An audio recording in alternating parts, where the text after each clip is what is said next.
Hello everyone, I am Deeksha. I am a DANIPS officer.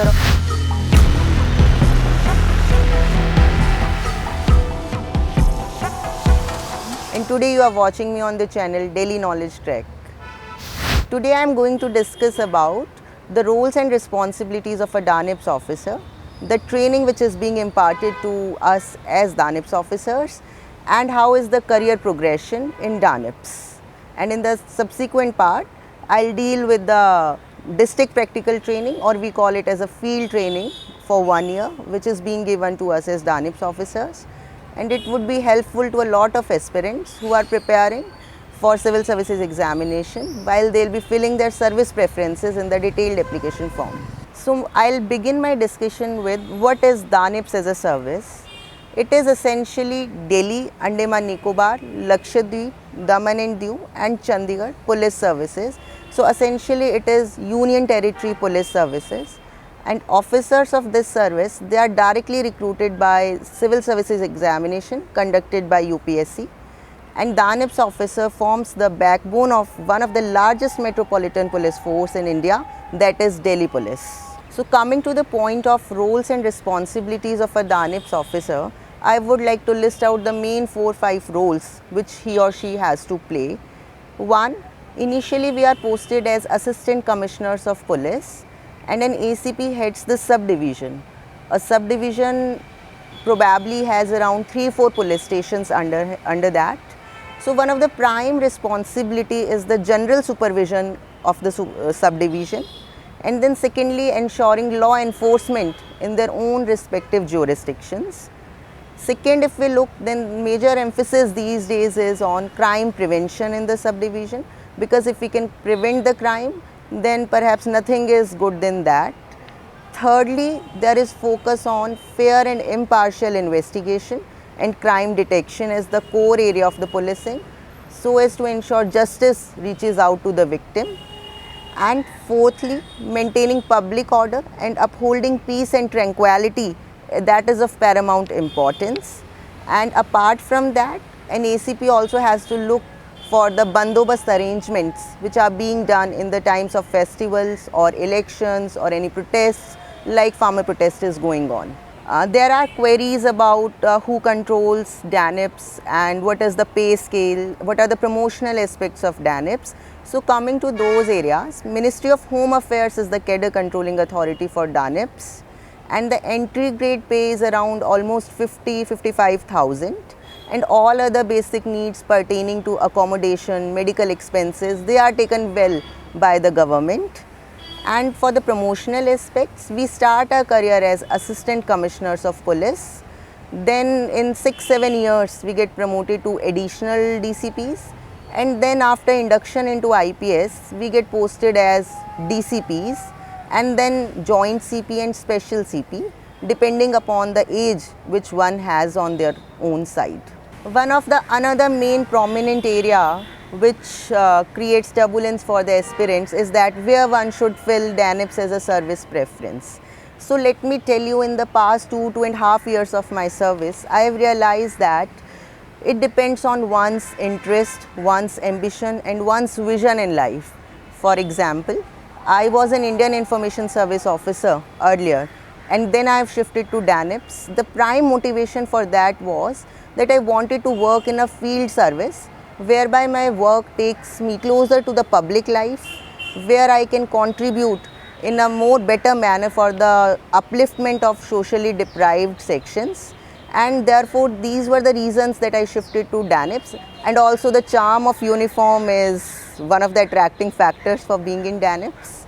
And so my take ultimately is that if one wants to work at the ground level, one wants to work in close proximity to the society and want to make real-time difference to the lives of those who need us, then apart from IS and IPS, DANIPS and DANIPS, they offer those opportunities which we'll look up to. So one can keep it around 5th, 6th, 7th in preference, depending upon their own taste. So now we'll discuss about the training which is being imparted to a DANIPS officer. It spans for 2 years. 1 year is our academy training and 1 year is our field training. In the 1 year of academy training, we are being trained in Police Training College, which is located in Nazafgarh, Delhi. And if I would like to discuss about a day in the life of a officer trainee of a DANIPS, then that would perhaps start at around 5 a.m. with the break of the dawn in the early morning.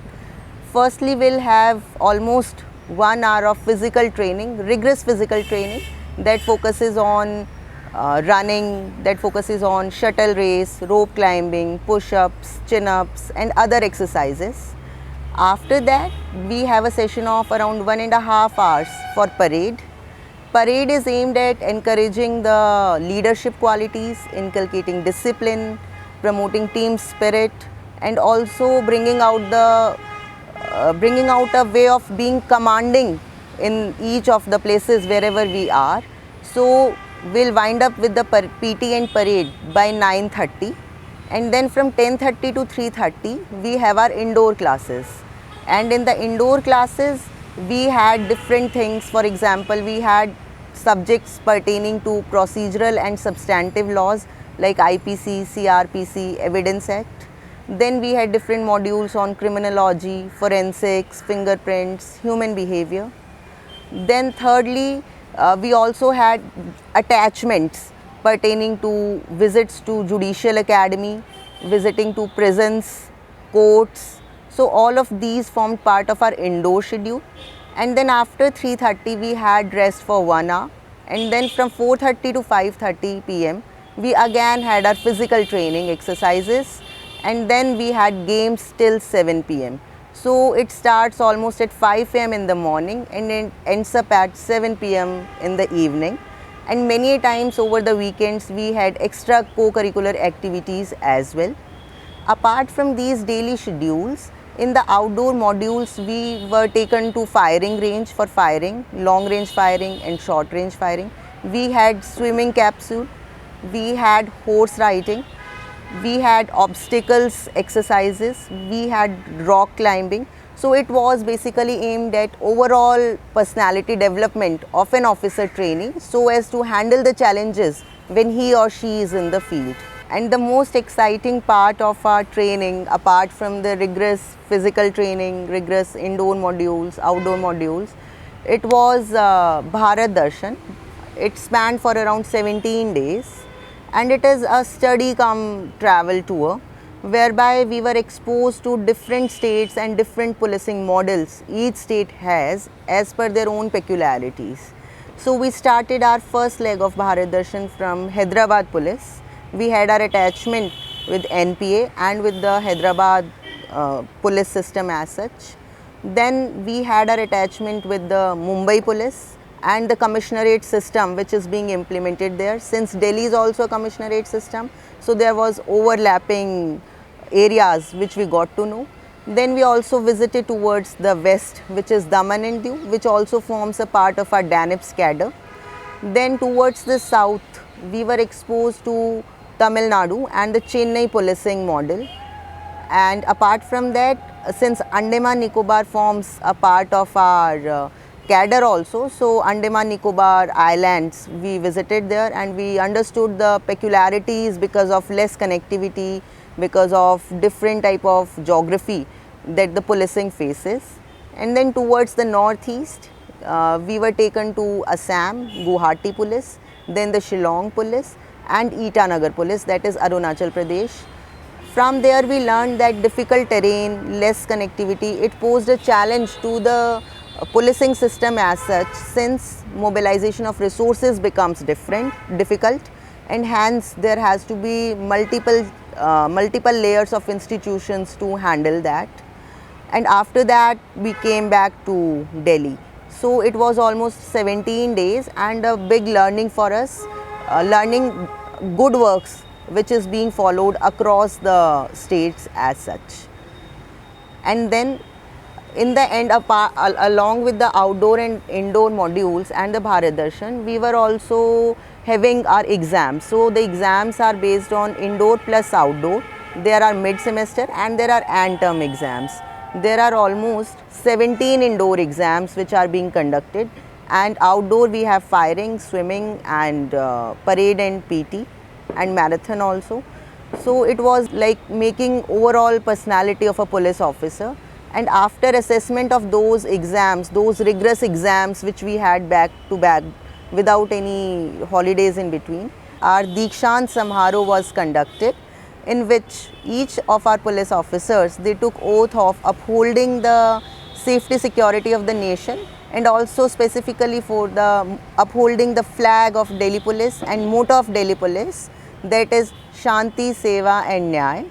And it is with that inspiration that we are being sent for our field training to successfully handle the challenges as they come in our lives. So after completion of our passing out parade, we get posted in our field training, and the field training also spans for almost 1 year. In this field training, we are being attached with a particular district, like I have been attached with West District of Delhi Police, whereby we have different attachments. And the attachments are with the rural police station for 6 weeks, then with the urban police station, then we independently handle charge as SHOs to understand the functioning of ground level police stations, and then as ACPs, and then ultimately we have attachments with specialized units of Delhi Police like Special Cell, Traffic Police, Control Room, so cyberspace. So all these attachments and all this 1 year of field training, it is aimed at inculcating field level exposure, what is happening directly at the ground level, smart observation of the facts happening around you, and how to handle with those challenges. It is through this field training that we understand how to handle those challenges in a better manner. Then coming to my experiences from my own field training, I would like to share is, one, as ACP probationers, we should be rushing to the scenes of crime, because it is at the scene of crime that the real picture of what has happened is being known in a better way. The scene of crime speaks for itself. So while I have done my urban police station in Rajouri Garden, then we have solved an interstate murder case because we were able to reach to the scene of crime in no time and could preserve the exhibits and the fingerprints, and also coordination with the forensic team, and we could actually solve a blind murder case because of that. Then secondly, our focus is on crime prevention, like we go for foot patrolling, joint patrolling with the traffic team and the PCR team. We organize Aman committee meetings so as to maintain communal harmony and peace and tranquility. And also foot patrolling, it improves the visibility of the police and at the same time builds up the better police-public relationship as such. And then also there are regular meetings which are being held at police station level with market welfare associations, resident welfare associations, Parharis, eyes and ears scheme. So we are handling prevention of crime through multifarious approach. Then another is ensuring independent and fair investigation. So these days we are having different ways of investigation. For example, we are utilizing technical aspects, or we can say digital technologies like CCTV cameras, CDR details, and all these aspects to understand that these days investigation is shifting from mechanical to being more smart, more scientific, and has more evidentiary value.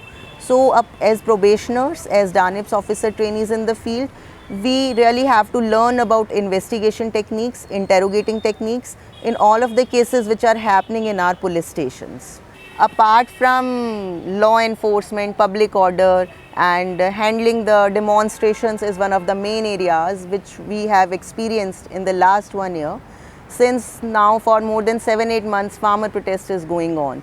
So in the field training we have got the real exposure of how a crowd has to be controlled, understanding the psychology of the crowd, establishing communication with the crowd, having proper deployment for arrangements.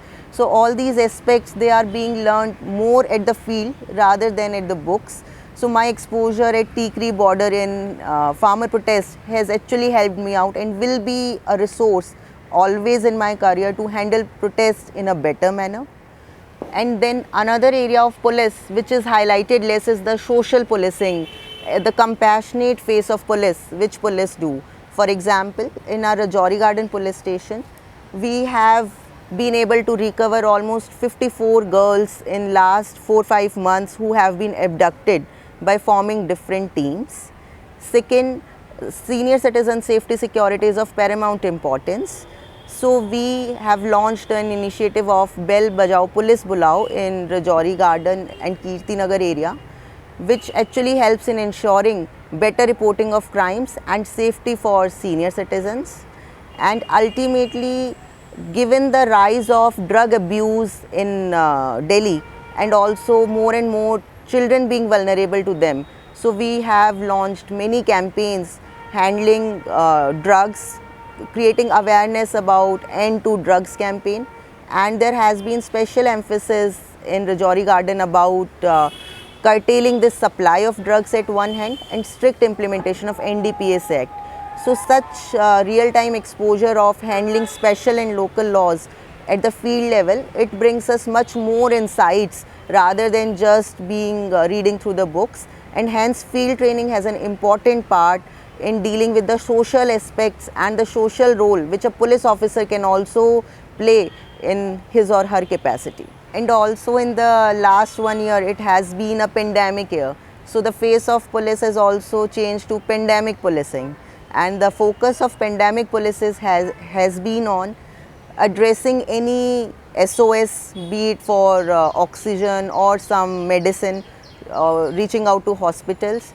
Second is we ensured that we are able to crack and in fact decrease cyber crimes which have happened in like hoarding of essential medicines in the time when it was a humanitarian catastrophe. So and all thirdly, we have also focused on enforcement of lockdowns effectively with the COVID appropriate behavior, so as we don't face spread of third COVID wave. Hence the work of police is being added by the pandemic, but with the sense of pride, with a sense of responsibility and upholding the pride of uniform. Every police officer has served beyond the duty hours to ensure that we are able to effectively curb the halt of third wave. Since many of the crimes they happen in late night, so every day we have a night gazetted officer being deployed at district level to handle those crimes if they happen. So once a week I also have been deployed for my night gazetted officer's duty at district level, wherein the essential focus is on first checking out the police station so that the staff is alert.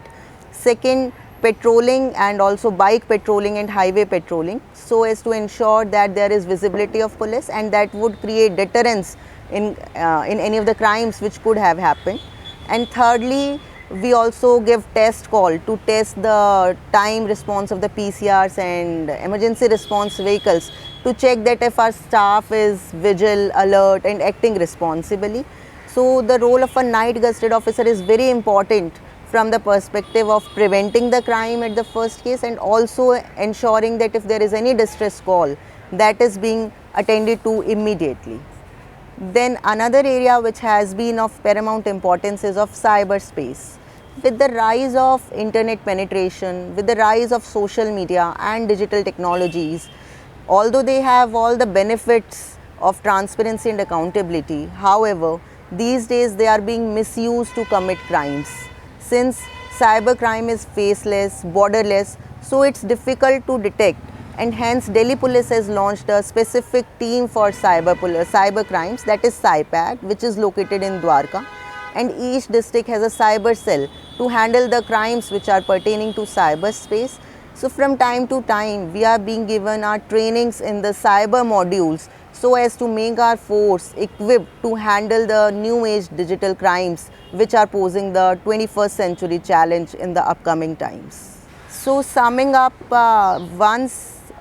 again I would like to bring into the perspective that being in DANIPS, one can actually be a part of traffic police or special cell, or we have CyPad, cyber crimes, we have economic offences wing, or we have field level subdivisions.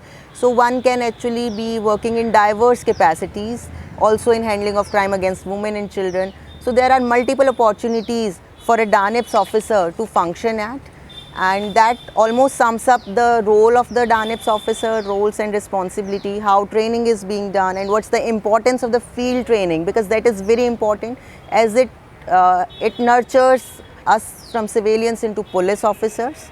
And in my last 2 years of the service, my experience has been really interesting, enriching and learning, and I have learnt a lot. And the crux, if I would like to say, for DANIPS is that being part of a disciplined, privileged force, it brings immense responsibility to deliver what is expected out of a police officer.